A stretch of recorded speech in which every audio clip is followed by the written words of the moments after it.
9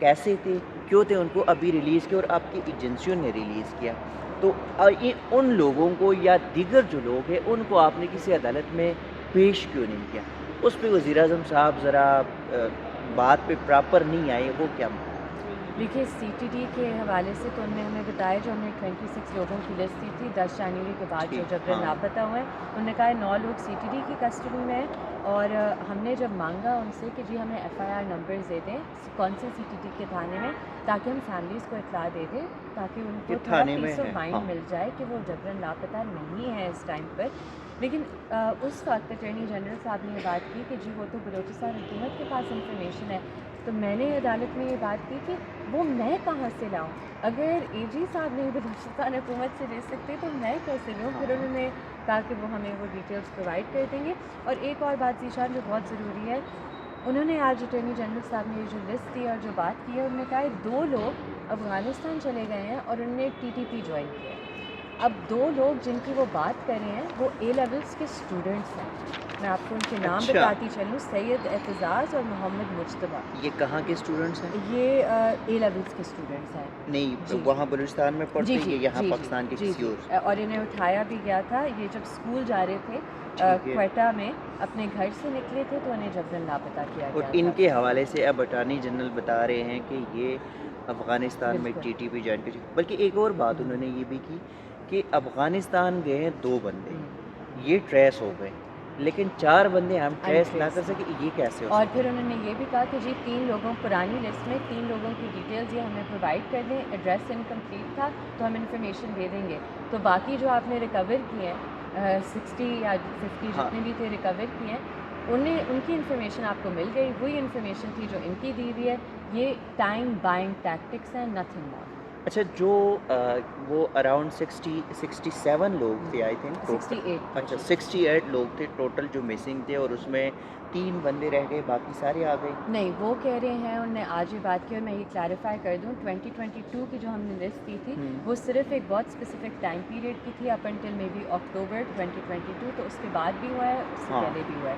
ہم نے صرف 2022 کے چند کیسز کمیشن کے سامنے رکھے تھے، اور ان میں سے آج اٹارنی جنرل صاحب نے کہا ہے کہ 8 لوگ رہتے ہیں بازیاب ہونے کے، اور میں نے اسے ڈسپیوٹ کرتے ہوئے کہا کہ ہمارے فگرز اور ویریفیکیشن کے مطابق 9 لوگ ہیں جو رہتے ہیں۔ اور ایک جو بات انہوں نے فائنلی آج آ کے تسلیم کر دی ہے، کیونکہ پہلے وہ لسٹ جو انہوں نے دی تھی عدالت میں ہاں، ریکارڈ پر موجود ہے، انہوں نے کہا فیروز بازیاب ہو چکا ہے، ہاں، فیروز نہیں بازیاب ہوا، اور آج انہوں نے یہ کورٹ میں ایڈمیشن کیا ہے۔ کس بنیاد پہ پہلے لسٹ سبمٹ کی تھی کہ وہ بازیاب ہو گئے؟ مطلب ہے کہ جو حکومت خود بھی الیج کریے اور کورٹ کو سبمٹ کریے، ہم 10 دفعہ ہر چیز ویریفائی کر کے کورٹ میں دیتے ہیں کہ کوئی غلط بات نہ ہم کہہ دیں جس سے کسی کا نقصان ہو جائے، اور دوسری طرف حکومت جعلی لسٹیں دے رہی ہے، جھوٹ بول رہی ہے عدالت اچھا، سے۔ یہ جو لسٹ ہے آج انہوں نے فیروز بلوچ کا بھی انہوں نے کہا کہ پہلے کہا تھا کہ بازیاب ہے، اور آج بالکل باقاعدہ انہوں نے ایڈمٹ کیا، کچھ 9 لوگوں کا انہوں نے کہا کہ یہ سی ٹی ڈی کے پاس ہے، 2 افغانستان گئے ہیں، 4 انٹریسڈ ہے، 26 کی لسٹ ٹھیک میں ہے سے۔ 26 کی لسٹ میں، باقی ہم دیکھ رہے ہیں۔ تو یہ جو 9 لوگ تھے ان کے حوالے سے بھی وفاقی حکومت کو ابھی تک کوئی پتہ نہیں کہ کیوں گرفتار تھے، کیسے گرفتار تھے، کیا مقدمات تھے؟ ایگزیکٹلی، اور اگر پہلے سے گرفتار تھے تو آ کر بتا دیتے جب ہیئرنگز ہوئی ہیں کہ جی وہ سی ٹی ڈی کی کسٹڈی میں، لیکن یہ اسی طرح ہوتا ہے۔ دیکھیں ہم نے پہلے بھی یہ کیسز میں دیکھا ہے، خاص کر بلوچستان میں یہ ہوتا ہے، کسی اسٹوڈنٹ کو اغوا کیا جاتا ہے، اس اغوا کو لیگل کور دینے کے لیے، اور یہ میں نے بات عدالت میں بھی پہلے ہاں، کی ہوئی ہے، سی ٹی ڈی ایک پرچہ درج کرتی ہے اور وہ ایک سٹینڈرڈ پرچہ ہوتا ہے۔ اسے ہم نے پکڑا بام بنانے کی ہاں، اکوپمنٹ کے ساتھ چل کے جا رہا تھا، کیجولی بام بنانے کی اکوپمنٹ کے ساتھ، اور پھر سی ٹی ڈی کے وہ پرچے فیس کرتے ہیں، یہ بیچارے بے گناہ بچے، وہ اکوٹ ہوتے ہیں، باعزت بری ہوتے ہیں، جن کا موقع نہیں آتا باعزت بری ہونے کا انہیں سی ٹی ڈی قتل کر دیتی ہے انکاؤنٹر میں، تو یہ بھی کون سا انصاف ہے؟ اچھا ایمان، ایک بات بتائے کہ جتنے لوگ اب تک بازیاب ہو گئے، اور جسٹس کیانی صاحب بھی بار بار کہہ رہے کہ ہمارا گیلا ہوتا ہے، ہمارا شکوہ ہوتا ہے کہ جو لوگ بازیاب ہوتے ہیں وہ عدالتوں میں نہیں آتے، تو کیا جو لوگ بازیاب ہوئے ان سے آپ کا کوئی کانٹیکٹ ہوا ہے، ان کے گھر والوں سے انہوں نے کوئی سٹانس ان کا ابھی تک میں سامنے اس ہے؟ پہ اس لیے میں کامنٹ کر رہی ہوں کیونکہ آپ جانتے ہیں بہت اچھی طرح جب کسی کو اٹھایا جاتا ہے تو فیملی کو یہ دھمکی دی جاتی ہے اگر آپ بات کریں گے تو آپ کے لیے زیادہ مشکل ہوگی، وہ ہمیشہ کے لیے شاید نہ واپس آئے، ٹھیک، اور جب وہ بازیاب ہوتے ہیں، ٹریس ہو جاتے ہیں، ہاں، اس وقت بھی فیملیز کو دھمکایا جاتا ہے کہ اگر بات کی تو پھر سے اغوا کر لیں گے، کسی اور کو اٹھا لیں گے. اور یہی بات بارہا ہر عدالت میں نے کی ہے جبری گمشدگیوں کے کیسز میں.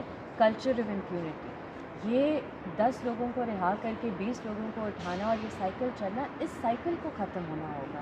اچھا ایک چیز کہ جب انوار الحق کاکڑ صاحب کا ان کی ایک لمبی چوڑی تقریر شروع کی، انہوں نے عدالت کو بھی کہا کہ آپ کا اختیار یہ نہیں ہے، میرے اختیار وہ نہیں ہے، ایمان کا اختیار یہ نہیں ہے. ٹھیک ہے، وہ سارا کچھ وہ نان اسٹیٹ ایکٹرز یا وائلنس کی طرف جاتے تھے، اور بلکہ عدالت کی جانب سے بھی کہا گیا کہ ہم نان اسٹیٹ ایکٹرز کو نہ میں نہ عدالت نہ ایمان نہ آپ کو ڈیفینڈ نہیں کر رہے. تو اس دوران کیانی صاحب نے یہ کہا کہ ہمارے سامنے اسلام آباد کی مثالیں موجود ہیں، جو کہ ایک پٹیشنر ابھی ایک ہفتے پہلے F6 سے غائب ہو گیا تھا اور وہ واپس بھی آ گیا کیونکہ کیس پینڈنگ تھا یہاں پہ واپس ہائی لایا کورٹ. گیا. ہاں جی. تو مطیع اللہ جان صاحب کا وہ ذکر آیا، اس پہ عدالت نے کہا کہ یہی مطیع اللہ جان آپ کے سامنے کھڑا ہے، اس کو اسلام آباد سے اٹھایا گیا، فوٹیجز تھے، سارا کچھ تھا، ابھی تک کچھ نہیں ہوا. نگران وزیر اعظم کیا ان کی شعبدے بازی تھی، یا کیا وہ اتنے نااہل ہے کہ اس کو میرے خیال میں جو ابھی ان کے دور میں، ابھی پچھلے ہفتے کی بات ہے کہ قاضی فائز عیسیٰ نے سپریم کورٹ میں لائیو نشریات میں وہ ڈسکس کیا تھا صحافیوں کے FIA ہراسمنٹ کے حوالے سے، اور نگران وزیر اعظم صاحب کو پتہ ہی نہیں. انہوں نے کہا اگر اگر مگر مطیع اٹھایا گیا تھا، اٹھایا گیا اگر تھا. جبکہ CCTV موجود ہے. تو آپ سوچیں بلوچوں کا کیا حال ہوگا جہاں کوئی CCTV فوٹیج نہیں ہے، کوئی قانون نہیں ہے، کوئی آئین نہیں ہے. تو ادھر اگر وہ کر سکتے ہیں اور پھر کہہ رہے ہیں اگر مگر، تو ان کیسز میں کیوں سچ بولیں گے؟ حالانکہ مطیع اللہ جان کہہ رہے ہیں کہ وزارت عظمیٰ سے پہلے مجھے سپریم کورٹ سے پارلیمنٹ تک زبردستی گاڑی میں بٹھا کے لے کے گئے لیفٹ دینے. اچھا اب جو ہے کچھ ڈائریکشن کورٹس کی جانب سے کیا ہے لاسٹ کنکلوژن؟ لیکن جو مجھے سمجھ آ رہی ہے اور جو اچھی بات ہے، بہت پازیٹیو بات ہے، جو یہ پروسیڈنگز چلی ہے، بہت سی لوگوں کو امید ملی ہے کہ یہ عدالت دیکھ رہی ہے اس معاملے کو اور سنجیدگی سے دیکھ رہی ہے. تو جو ابھی ان کی پرائیورٹی مجھے نظر آ رہی ہے وہ یہی ہے کہ لوگوں کو بازیاب کیا جائے. جب سب بازیاب انشاءاللہ ہو جائیں گے، پھر دیکھنا ہوگا احتساب کے حوالے سے. سوری فار دا انٹرپشن، ایک آخری سوال یہ کروں گا بیچ میں. عدالت نے لاسٹ ہیئرنگ پہ DGMI اور DGIB کی ایک کمیٹی بنائی تھی. جی ٹھیک ہے، اس میں یہ کہا تھا کہ اٹارنی جنرل جو ہے اس کو فیسیلیٹیٹ کریں گے. وفاقی حکومت نے سپریم کورٹ میں اس فیصلے کو چیلنج کیا ہے، لیکن آج عدالت کو نہیں بتایا گیا کہ ہم نے چیلنج کیا گیا، اور آپ نے بھی نہیں بتایا. جی انہوں نے ڈسکلوز کرنا تھا، انہوں نے فائل کیا ہے، اور میرا فوکس تھا جو کیسز پینڈنگ ہے ادھر ان پر. بٹ ابھی تک اس میں نہ کوئی اسٹے آرڈر ہے، ہاں نہ کوئی نہیں، ڈیٹ ابھی فکس فکس ہوئی بھی ہے. نہیں. تو اس کورٹ پہ بالکل بھی کوئی بار نہیں ہے پروسیڈ کرنے سے. اور میں آپ کو بتاتی چلوں کہ پچھلی دفعہ بھی جب شہباز شریف کی حکومت تھی تو انہوں نے جو اختر مینگل کمیشن کا آرڈر بنانے کا آرڈر تھا اسے چیلنج کیا تھا سپریم کورٹ میں، اور ابھی ریسنٹلی انہوں نے وہ چیلنج بھی واپس لے لیا ہے. تو یہ چیلنج کرتے ہیں، پتہ نہیں کیوں ان کا اس ٹائم پر یہ چیلنج کرنے کا آئیڈیا تھا. اصل میں شاید بڑے وردی والے آ گئے نا بیچ میں. اختر میں مینگل کمیشن تو پھر بھی سویلین تھے، پولیٹیشینس تھے اس میں تو بڑے. تو اب دیکھیں گے کہ کیا ایشو ہے، کیونکہ PM صاحب نے تو آج آبجیکٹ کرنے کی کوشش کی کمیٹی کی انہوں نے کہہ کانسٹیٹیوشن دیا. پر. آئی ڈونٹ نو کیا بات ہوئی، لیکن بظاہر نظر آ رہا تھا کہ اٹارنی جنرل صاحب نے انہیں کچھ کہا ہے کان میں، جس کے بعد انہوں نے کہا ہے ہم ایکسیپٹ کرتے ہیں.